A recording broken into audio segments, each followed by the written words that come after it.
বজ্রের গতিতে সীমান্তে নতুন শক্তি তৈরি করেছে চীন। হিমালয়ের কোল ঘেঁষে গড়ে উঠেছে ৩৬টি অত্যাধুনিক যুদ্ধ বিমান শেল্টার, যেখানে দেখা যায় আধুনিক প্রযুক্তি, নিখুঁত পরিকল্পনা আর রাষ্ট্রীয় শৃঙ্খলার অসাধারণ সমন্বয়।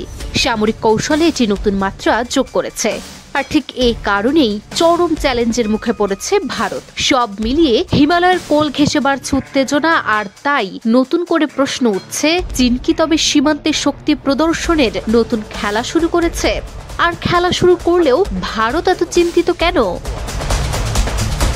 তিব্বতের উচ্চভূমিতে নতুন শক্তির প্রতীক লুনজে বিমান ঘাঁটি গড়ে তুলল চীন। লুনজে বিমান ঘাঁটির সম্প্রসারণ শেষে এখন সেটি যেন এক আধুনিক আকাশ দুর্গ।